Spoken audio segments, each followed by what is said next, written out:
نہایت ہی ادب و احترام کے ساتھ بارگاہ رسالت پاک والی رسالت پاک میں حد درود و سلام اللہم صلی علی سیدنا و شفیعنا و حبیبنا محمد محمد الفاتح والصدیق الکرم وعلی آلہ الکرام ابنہ الکریم وعلی واصحابہ الکرام المسلمین صلاۃ و سلام علیک یا صلی اللہ تعالی علیہ وآلہ وسلم۔ وہ معزز تھے زمانے میں مسلمان اور حفاظ تاریخ قرآن کی محمد سے وفا تجھے تو ہم تیرے سے یہ جہاں چیز ہے کیا قلم تھے۔ اللہ سبحانہ و تعالی تبارک و تقدس عظم کعبے بنا احسان ہے، مسلسل اپنے اور اپنے محبوبوں کے تذکروں سے ہم سب کے سینوں کو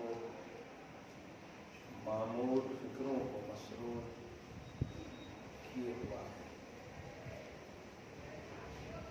ظاہر ہے یہ فانی دنیا ایک امتحان گاہ ہے، ایک عمل کی جگہ ہے۔ آخرت انعام اور بدلہ کا مقام۔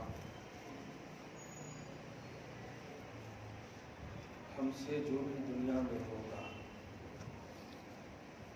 اسی کا ہم بدلہ یقیناً دیے جائیں۔ اچھائی کا بدلہ اچھائی اور برائی کا بدلہ برائی ہی۔ اللہ سبحانہ کو اپنے اچھوں کے سب کو دکھائے، ہم سب سے اچھا ہی کام لے جب تک زندہ ہے۔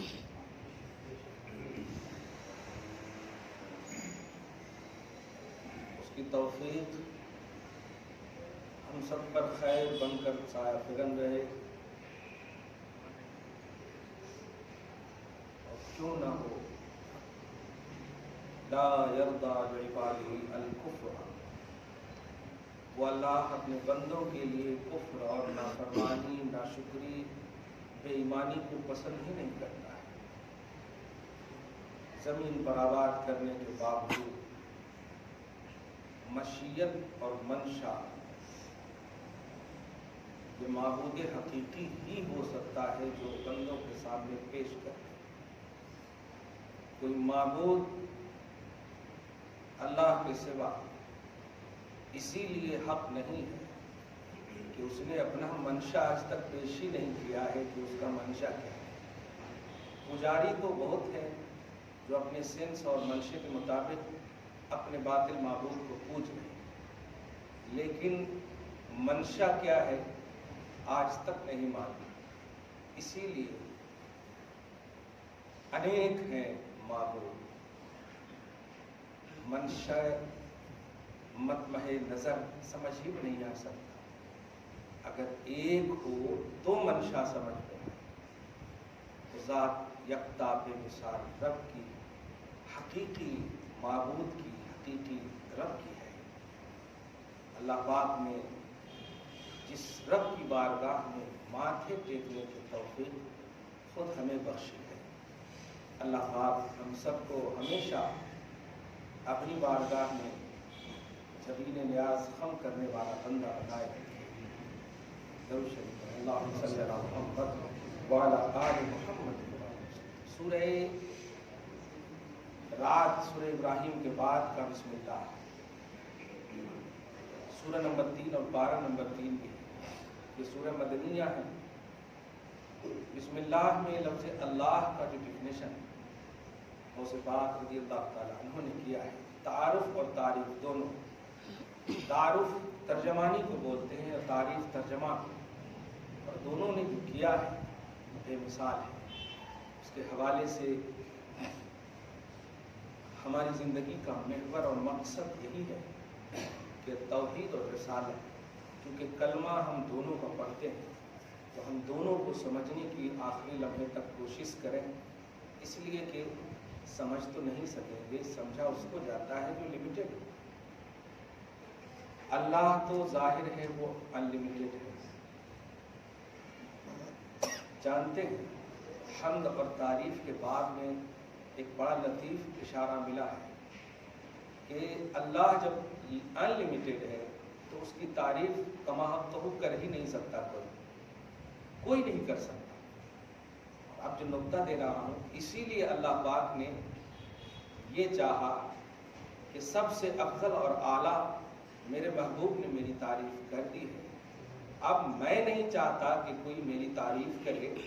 اے محبوب آپ جاؤ، دنیا میں بھی اب آپ کی تعریف میں چاہتا ہوں اور آخرت میں بھی آپ ہی کی تعریف چاہتا ہوں۔ آپ غور کریں، وانا محمد فی الارض کے پیمانے میں کہ میں زمین پر محمد ہوں، وجہ حمد تو میں نے رب کی اتنی کی ہے کہ اللہ پاک نے اب فرمایا کہ میری تعریف، اب میں ظاہر ہے سارے کمالات اور اوصاف کے حامل نے میری تعریف کی ہے، اور جبکہ یہ بھی لمیٹڈ ہے، دھیان دیں، اور اس کے بعد جتنے بھی ہیں چاہے انبیاء ہوں، اولیاء ہوں یا عام مخلوق ہوں، وہ ان کے پلے تک پہنچ ہی نہیں سکتے، اور انہوں نے اتنی تعریف کر دی ہے میری کہ اب لوگوں کو میں حکم دیتا ہوں کہ ان کی تعریف کریں۔ اور سنیں، وَأَنَا لِوَاءُ الْحَمْدِ، اور حمد کا جھنڈا میرے ہاتھ میں اللہ پاک نے رکھا کہ آدم و من دونہ تحت لوائی، تاکہ آدم اور آدمی سب حشر کے میدان میں بھی میری حمد بیان کریں۔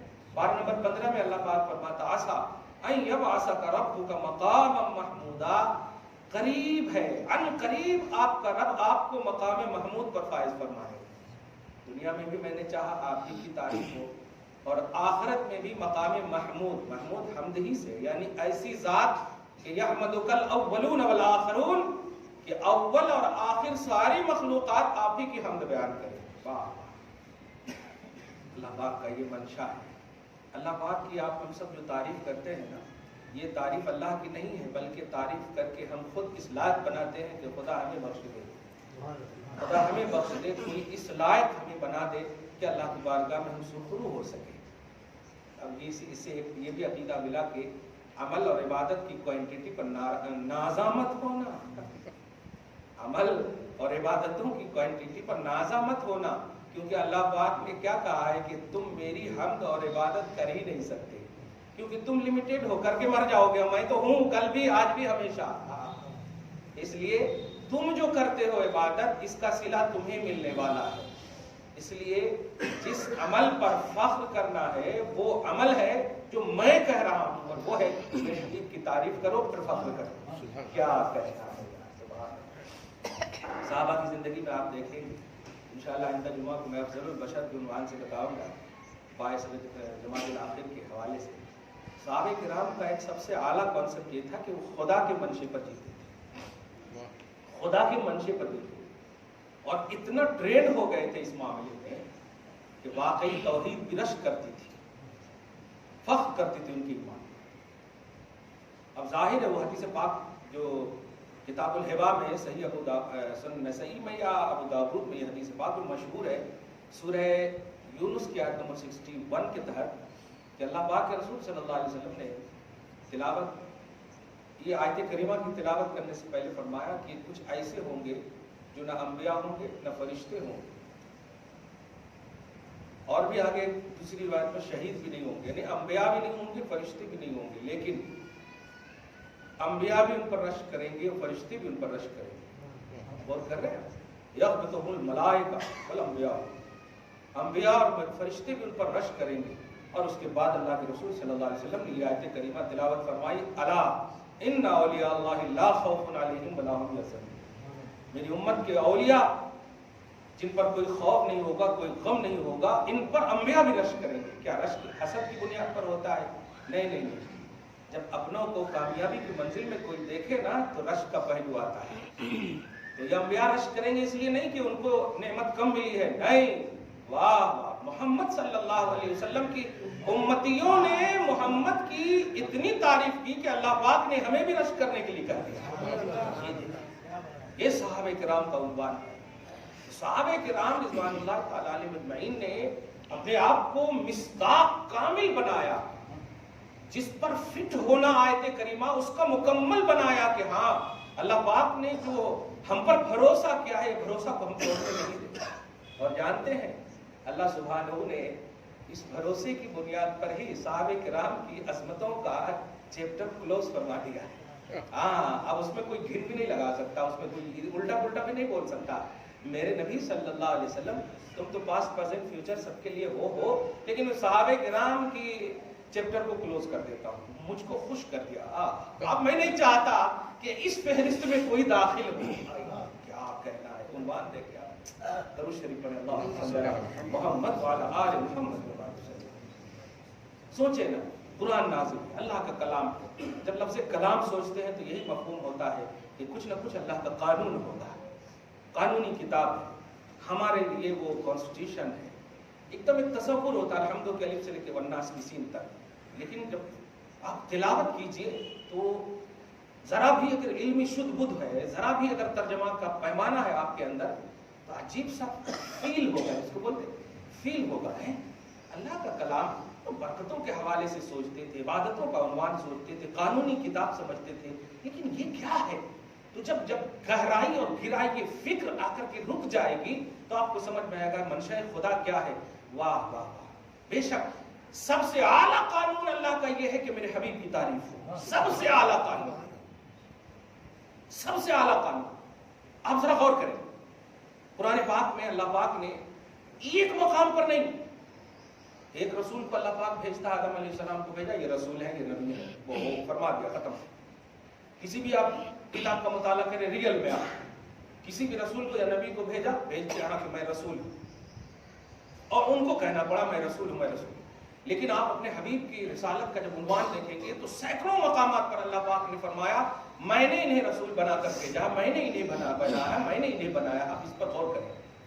اب دیکھیں سورہ مزمل کی 15ویں لائن کی قرآن میں آپ دیکھیں گے تو فرسٹ پیج کی لاسٹ آیت کریمہ میں آپ دیکھیں سورہ مزمل, اس میں ایک آیت کریمہ ہے انا ارسلنا الیکم رسولا شاہدا علیکم کما ارسلنا الی فرعون رسولا. اس لفظ پر غور کیجیے گا اور لفظ رسول پر جو کانسیپٹ ہے اس کو بھی سمجھیے گا.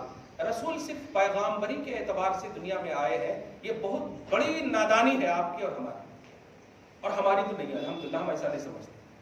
اس کی جو سمجھتے ہیں, جو صرف کہتے پیغامبر ہے, پیغام لائے اور لے کر چلے گئے, بس پیغام لائے, قرآن پاک ہے نا, اب ہمارے لیے بس ہم سمجھیں گے. اپنے کیا سمجھو گے آپ قرآن پاک؟ سورہ محمد کو کیا سمجھو گے؟ اللہ ہے وہ. سورہ یونس کو کیا سمجھو گے؟ اللہ ہے. سورہ یوسف کو کیا سمجھو گے؟ اللہ ہے. یہ سب تو اللہ کے نبی کا عنوان ہے. کیا سمجھو گے آپ؟ چاہ کے بھی آپ نہیں چھوڑ سکتے اللہ کے محبوب بندوں کو. اگر آپ کا یہ بھی عنوان ہے کہ قرآن ہم سمجھ لیں گے, یعنی قرآن کو چھوڑنے کا عنوان نہیں ہے, پکڑو, آپ کو سمجھ میں آ جائے گا. واعتصموا بحبل اللہ جمیعا, کہ اللہ کی رسی کو مضبوطی سے پکڑو قرآن کو, آپ کو سمجھ میں آئے گا. اب آپ دیکھیں سورہ مزمل میں کیا فرما رہا اللہ. رسول کا کانسیپٹ صرف نہیں ہے پیغامبر, اونلی رسول یا اونلی پیغامبر, نہیں, رسولاً شاہداً علیکم. چھوٹی سی بات ہے, میں ہمیشہ کہتا ہوں کہ یہ انجینئر ہے, تو اب ان کا جو نام ہے جب بھی نام پکارا جائے گا وصف انجینئر ان کے ساتھ ہوگا. ایسا نہیں کہ یہ چھوڑ کر کے جائیں گے. وصف ذات کے ساتھ جو اوصاف ہوتے ہیں نا وہ چھوٹتے نہیں ہیں. ذات یوں سمجھیے نا, آپ اپنے حج پر ناز کرتے ہیں نا, یہ نہ سوچتے ہیں کہ میدان محشر میں پیش کروں گا 35 حج کیا ہوں, یعنی آپ کو یہ ہے نا غرور کہ حج میرے ساتھ جائے گا کیونکہ آپ حاجی ہیں, وصف حج آپ کے ساتھ ہے. تو اسی طرح سمجھیے نا, رسولن صرف نہیں فرمایا اللہ نے, رسولن شاہد, رسول شاہد فرمایا آپ نے. تو پیغامبر کا عنوان صرف پیغامبری نہیں ہے, شہادت بھی ہے. پیغامبر کا عنوان حاضر و ناظر کا کانسیپٹ بھی ہے. پارہ نمبر 22 میں سورہ سبا کی آیت نمبر 30-31 میں آپ دیکھیں گے, بلکہ 29 میں دیکھیں گے, تب فرماتا وما ارسلناک الا کافۃ للناس بشیرا ونذیرا, کہ ہم نے رسول بھیجا تمام لوگوں کے لیے, اس حال میں کہ اس رسول کا وصف ہے بشیر. رسول بشیر بھیجا, رسول نذیر بھیجا. اب رسول بشیر سمجھتے ہیں, یعنی مانو گے اس رسول کو تو جنت کی بشارت ملے گی. دیکھا, مانو گے تو رسول بشیر ہے. یہ اللہ پاک کی شان نہیں بشیر ہے, اللہ پاک نے نبی رسول کو بشیر بنا کر کے بھیجا. جنت خدا کی ہے, بشارت مصطفیٰ سے لی میں کمال ہے. کچھ سمجھ رہے ہیں آپ اس بات کو؟ کبھی بھی آپ ایسا دیکھیں, آپ خلق جنت کی رب نے کیا ہے, صحیح ہے, تو مالک اور خالق وہی ہوا نا, تو بانٹے گا بھی وہی نا. تو پھر اپنی مسجدوں میں کتبہ کیوں ہے ابو بکر فی الجنہ, عمر فی الجنہ, عثمان فی الجنہ, علی فی الجنہ, طلحہ فی الجنہ, زبیر فی الجنہ, عشرہ مبشرہ. ضعیف حدیث ہے, کہہ دیجئے صحیح ہے. خالق کی خلقت جنت بانٹ رہے ہیں مصطفیٰ. اچھا, لینے والے کو بھی اعتراض نہیں. یہی ہے اصل پلس پوائنٹ. یہ جو ہمارا سینس ہے نا, یہ سینس تابع اگر ہو گیا تو جانتے ہیں اس میں جی بی کا, ایم بی کا, بلکہ ٹی وی تک بڑھ جائے گا, مطلب بڑھتے ہی چلا جائے گی اس کی کیپیسٹی. اور جہاں آپ نے اس کو تابع نہیں کیا تو محدود ہو جائے گا, اس میں زنگ لگ جائے, وائرس آ جائے. صحابہ کرام ایسے ہی کرتے تھے کہ بس اللہ پاک کے حوالے سے نبی نے جو بھی کہا ایسا وہ مان لیے کہ کیا کہنا. ان کا سینس, ان کی بلندیاں, ان کا عروج, ان کی ترقی خود ناز کرتی تھی, واہ میں اس لائق تھی کہ انہی کے قدم میں رہوں. ایسا ترقی بھی سوچتی تھی. صحابہ کرام کا یہ کانسیپٹ تھا. ہمارے پاس تنقید تو زیادہ ہے, تصدیق کم ہے. صحابہ کے پاس تصدیق زیادہ تھی, تنقید تھی ہی نہیں. کم بھی نہیں بولے, تنقید تھی ہی نہیں. آپ کو ایک چھوٹی سی مثال دوں اور رش کیجئے گا آپ صحابہ کرام کی عظمتوں پر, اور بیس آف ایمان ہونے پر فخر کیجئے گا کہ واقعی اس لائق ہے کہ ہم ایمان کا آئیڈیل مانے ہوئے. درود شریف پڑھیں, اللہم صلی علی محمد وعلی آل محمد وبارک وسلم صلی اللہ تعالی علیہ وسلم. ایک حضرت حاتب ابن ابی بلتع, بخاری شریف کی حدیث ہے. ذرا بخاری شریف کو کبھی بھی 1 سے لے کر کے 7563 حدیث تک خالی پڑھ لیجئے گا اپنا, تو انشاءاللہ کیا کہنا دیکھ لیجئے گا. خالی پڑھ لیجئے آپ ایک مرتبہ. جو پڑھے سو ہے اسی کو بخاری مت سمجھیے, بخاری اور بھی ہے, اور بھی ہے بخاری. ہاں دھیان دیجئے گا. وہ ایک صحابی ہے, جب فتح مکہ کا عنوان آنے والا تھا, حضور پاک صلی اللہ علیہ وسلم ہجرت کر کے تشریف لے گئے. تاریخ میں ادھر ادھر کچھ پہلو ہو سکتے ہیں, مگر جو میں عنوان دینے جا رہا ہوں وہ یہ ہے کہ اللہ پاک کا کتنا بھروسہ ہے اور صحابہ کرام پر, اور صحابہ کرام کو کتنا بھروسہ ہے نبی صلی اللہ علیہ وسلم کے واسطے سے اللہ پر. آپ غور کریں, یہ جب مطلب حملہ کرنا چاہ رہے تھے, حملہ کا مطلب فتح کا عنوان آ رہا تھا, حملہ کا لفظ بولنا بھی عجیب سا لگتا ہے آج کی تاریخ میں, تو حضور پاک صلی اللہ علیہ وسلم مشورہ فرما رہے تھے. انہوں نے سن لیا ایسا کرنا ہے ویسا کرنا ہے, تو اب آپ کے حساب سے کہیں کہ ایک جاسوسی کے طور پر, مطلب یہ کہ انفارمیشن کے طور پر انفارم کر دیا کہ نبی محمد صلی اللہ علیہ وسلم ایسا کرنے والے ہیں, ان کے صحابہ ایسا کرنے والے ہیں. حالانکہ یہ خود صحابی ہیں, دھیان دیجیے, لیکن یہ خود بات پہلے ہی بول دیتا ہوں کہ انہوں نے خود کہا کہ میں صرف اس لیے کہا کہ میرے وہاں رشتہ دار تھے, اگر حملہ کریں گے تو وہ بھی زد میں آ گئے, تو اس طرح سے میں بچانا چاہ رہا تھا وغیرہ. دھیان دیجیے گا. اور آپ بالکل کہہ دیتا ہوں کہ پاور ان کا ایسا ہے کہ غوث پاک بھی ان کی بارگاہ میں نذران عقیدت پیش کرتے ہیں. پاور بڑا فل ہے, اس کو دھیان میں رکھیے گا.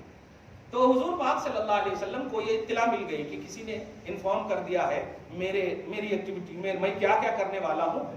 تو جب معلوم ہوا کہ یہ حاتب کا کام ہے, تو حضور پاک صلی اللہ علیہ وسلم نے غالباً حضرت علی کو یا کسی صحابی کو بلا کر کے بھیجا, کہا بلا کر کہا کہ سچ بولنا. یا رسول اللہ بالکل سچ بولوں گا. ہاں آقا میں نے انفارم کیا, مگر پوچھے رکے. اس سے پہلے کہ نبی بات ہی کر رہے تھے, آزو بازو والے صحابہ خصوصاً حضرت عمر وغیرہ کہے یا رسول اللہ یہ منافق ہے, میں اس کی گردن مار دوں, یہ آپ کے خلاف انفارم کیسے کر سکتے ہیں, کیسے اطلاع دے سکتے ہیں وغیرہ. اس طرح سے آپ پورا منظر سمجھ گئے ہوں گے آپ اگر مجھے دیکھ رہے ہو. تو حضور پاک صلی اللہ علیہ وسلم نے فرمایا, اب ان کو عنوان چھوڑ کر کے اب انہیں کو سمجھانے لگے. اب دیکھیے گا, حضور صلی اللہ علیہ وسلم ارشاد فرماتے ہیں تم نہیں جانتے ہو ہوا بدریون, وہ بدر میں شامل ہونے والے صحابی ہیں. ہاں یا رسول اللہ. تو تم یہ بھی جانتے ہو کہ اللہ پاک نے فرمایا کہ اے میرے نبی کے ساتھ بدر میں شامل ہونے والوں, اب تم جب تک زندہ رہو گے جو بھی کرو گے میں گرفت نہیں کروں گا, میں نے بخش دیا ہے تمہیں. یہ جملہ جب سنے تو جو لوگ یہ بولے تھے کہ یہ منافق ہے میں گردن مار دوں, تو اب وہ سب نیچے سر کر لیے.